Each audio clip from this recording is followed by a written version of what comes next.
Hello, everyone. We have Nick Wynn here. and myself, Justin Crunk, and we wanted to welcome you to our podcast called Rail. We are students at PHS, which stands for Pleasantville High School. We are both currently applying to college and going to make our mothers cry in a couple months when we go away. During our podcast, we will talk about topics from the books we have read or are currently reading. We are going to touch upon a topic from the book Angela's Ashes by the one and only Frank McCourt. This book is filled with crazy topics, and we really thought the most juicy, amazing, wonderful topic is death. We also have another guest on our podcast, and his name is Matt Puccieri. I also attend Pleasantville High School, and my goal is to go to college for baseball. This podcast is going to revolve around death. Death can break down a family structure and even put yourself or your family members into a bad emotional state. This can lead to bad addictions like alcohol or drugs.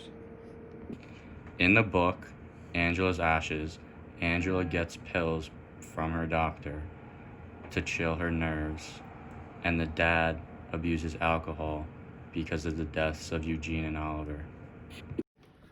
So the death of Oliver and Eugene, they both died 6 months apart. Oliver's death was caused by scarlet fever, which is most common in children from 5 to 15 years. Now they have more antibiotic treatments, which makes it less threatening, but back then they did not. So he ended up dying from scarlet fever, and 6 months later, his twin Eugene ends up dying to pneumonia, which is an infection that inflames the air sacs in one or both lungs. So these two deaths took a huge toll on the family. I definitely understand how deaths like these would affect the family because they died at such a young age, so unexpectedly, and you could never prepare for a death like that. And it makes the family really depressed and not know what to do with themselves because, their kids just died. So, yeah. Yeah, Nick, I totally agree with that statement. And if I put myself in the shoes, I can totally see myself reacting the way the mom and dad did. Death is obviously a huge part in someone's life. It happens literally to everyone in the world, so you can't really, miss it. So, one death that I can talk about that happened recently, it was about 2 years ago, was about my grandpa. So I was actually sleeping. It was probably around 7 in the morning, and my mom woke me up and told me that my grandpa died. And I was so out of it, I didn't really think about what she told me. I didn't really have any emotions at that point. And I ended up falling asleep in the car. And on the car ride there, my dad actually slept over there because he kind of had an idea that he was going to pass away in the few days that were coming up. So we were on our way there, and I see him at the doorstep. He's bawling his eyes out, and I'm still half asleep at this point. And I walk in, hug my dad, shed a little tears, and I actually end up falling asleep on the couch. And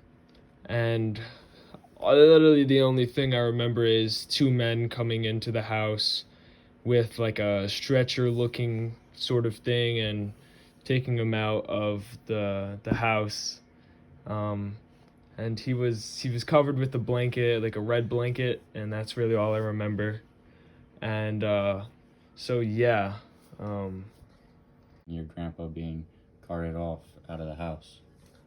So my initial reaction was I didn't really understand what was going on because my aunt actually woke me up to say my goodbyes when he was being strolled out of the house. So I my initial reaction was obviously, I was just saying my goodbyes, doing all of that. But it was scary and weird at the same time to know that he's just not here with us anymore. He's gone, but he's still literally in the house. So it was just kind of like a weird experience. Nick, you have any questions that you would like to share? Yeah, I could definitely understand how that's a stressful situation, especially to wake up to Yeah. with, the shock of that. So, like, what was it like to, like, get out of bed and, get in the car? So, like I said before, it was like it was weird. I kind of didn't have like a reaction at that point.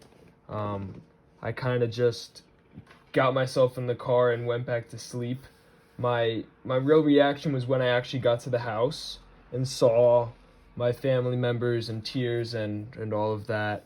And so yeah, that's really what happened for that. Since your grandpa has died, how is your emotions towards that stressful time then? So every time his birthday and death date pass, my dad's in kind of a weird sort of state. So, I feel that sort of weird state as well. But every year I get better and I cope with it better and stuff like that. Yeah, it must But be like a sense of emptiness, right? yeah. Definitely. So, it was just a weird experience overall. So yeah. So I have a similar experience in that field coming off of that story. I remember probably last year, my great grandmother died at 96. I remember just getting out of wrestling practice and hearing about it, and they were like, "Oh, Grandma Mary died," and I was like, "Oh, like that, you know, shock and what comes with that," and um, it was tough to hear, but it was somewhat anticipated as we knew she was very old, and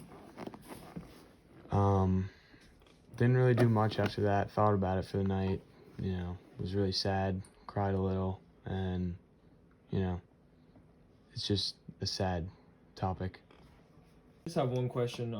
So did her death affect the way you either played in a game or practice? Like, did it motivate you or did it make you do worse? Like, Yeah, absolutely. Because we had a match actually the day of her wake, I remember, and I knew it was a big match, and the coach needed me to wrestle in it, but I knew I had the wake, so I ended up having to go. We arranged that I was the first match, and I pinned the kid in like 30 seconds and took an Uber to the wake. So that was how that went. It was pretty sad, but it was definitely the way it went. Yeah, I'm gonna ask the same question I asked Justin. How did it affect you emotionally, like within the week after? Yeah, it was just really tough because she was just, a sweet old lady, Italian lady, made a lot of pasta, and it was just a big loss to the family, even though it was somewhat anticipated, but, there's still no real way to prepare for that. Yeah, and then how do you think your emotions have changed from then to now about your great grandma passing? I mean, now it's like I'm definitely more open about it and willing to talk about it because, she was old. There was really no way around it. Old death is, it's part of life, but, it's just how it goes. Yeah, guys, I also have an experience like that. About 2 years ago, my grandpa passed, and it was tragic, but it was also, like Nick said, like they knew it was gonna happen because he was in and out of the hospital, out of nursing homes, and I got a phone call one day during bio class sophomore year to my sister crying, telling me that my grandpa passed, and I like froze for a little and then started crying. And since I was near my friend Jude, he helped me like calm down and like just help me regroup myself so I could go back to class and like try to like just like cheer out my mood for the rest of the day. So I actually have a question on that. So did you end up going to school the next day you found out about what happened to your grandpa, or did you end up staying home for a couple of days just to get your mind in the right state? Well, he died on a Monday, and I ended up going to school on the next day, Tuesday. But then I didn't go the rest of the week because I had to attend his wake, his funeral, and everything. And then I went back to school the following Monday, still upset. Yeah, I could definitely understand why you needed some time off, but what was it like to finish the rest of the school day out knowing what had happened? It was hard because it was towards the beginning of the school day, and like just knowing that my grandpa passed and I still was like in shock and in school, like it was really hard to finish, and especially because my sister sent me a picture of him dead. It was tragic, and I was just worried about my mom. So the next scene that we are going to be talking about in Angela's Ashes is about Margaret, who was an infant, and she ended up dying at like a very, very young age, and I just feel like it was very detrimental to the mom, who is Angela, because you definitely get a connection when you're carrying around a baby for 9 months in your stomach, and I just can't believe how hard that must be for you to go through such an early death at a young age. So Yeah, the death of an infant may be the worst kind of death, or one of, because it's just so unexpected, and you're just excited to have the kid, and when they're young, they're more vulnerable, and so when they pass, it's not exactly something that's easy to deal with at all. So it's definitely hard. Yeah, I agree with both of you guys. Like, it must be really challenging mentally having to carry a child for 9 months inside of you, and for it to just pass away so early in life, because it's like, wow, 9 months of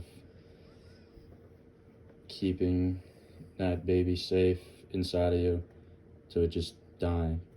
Connecting to this scene was I was very, very young. Actually, I was actually attending a birthday party, probably around the age of 6 or 7, and it was actually Jack Collins' birthday party that I was attending, and my dad comes around the time where I was supposed to be picked up, and he tells me the news that my cousin, my 23-year-old cousin, Brian, died from brain cancer, and he's been fighting it for a long time, probably around half a year to a year. So I knew it, like, he had brain cancer, but I had no clue he was gonna die that soon.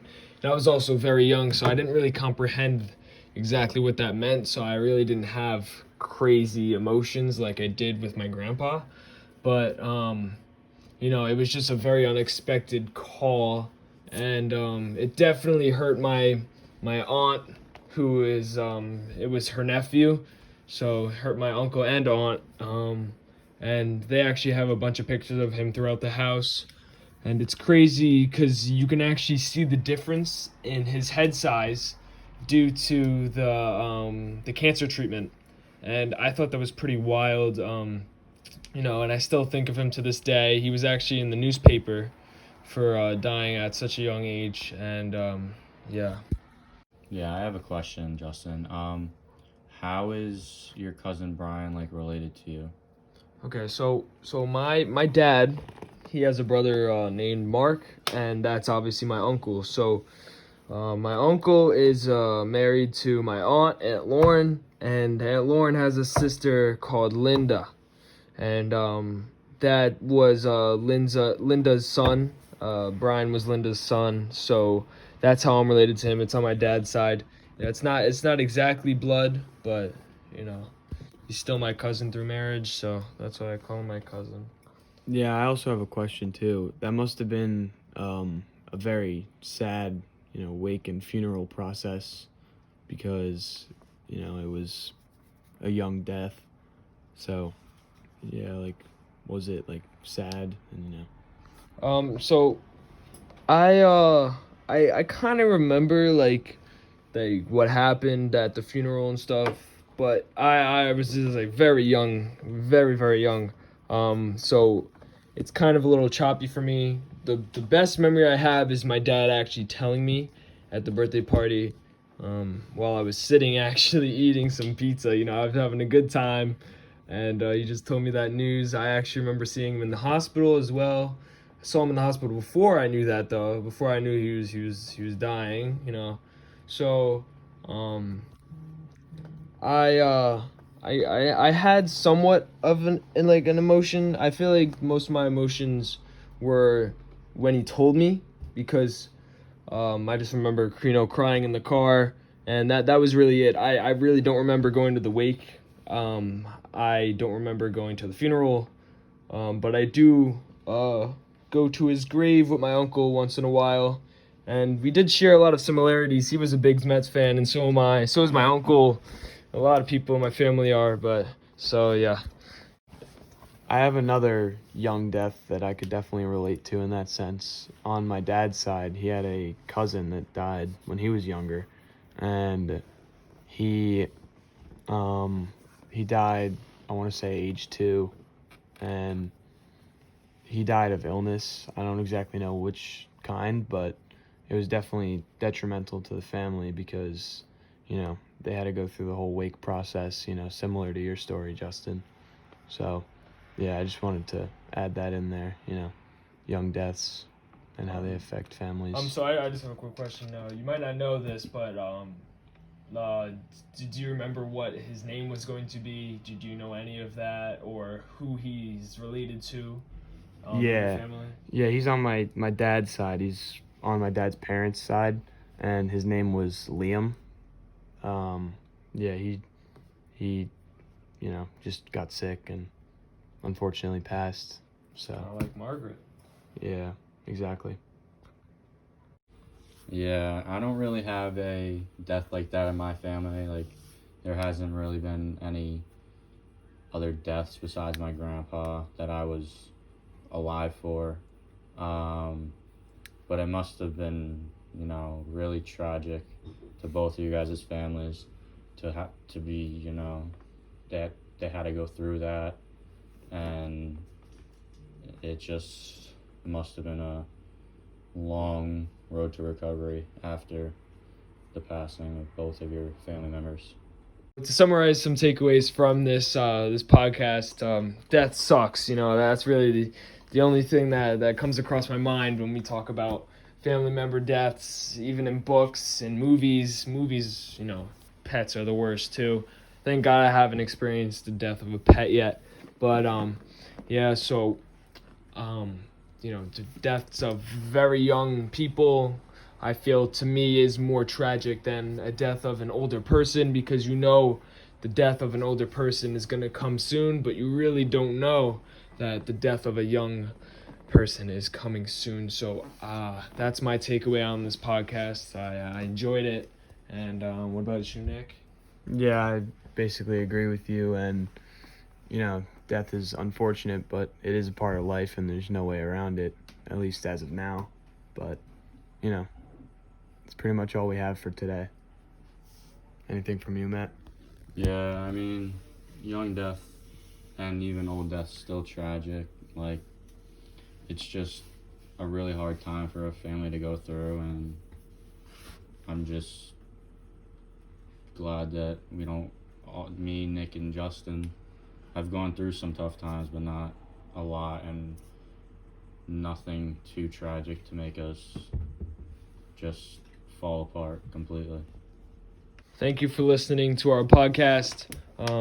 We welcome you to join our podcast in the next following weeks. We thank our guest, Matt Bucheri. Thank you for coming here. No problem. And I just want to say, subscribe to our YouTube channel, and thank you for listening.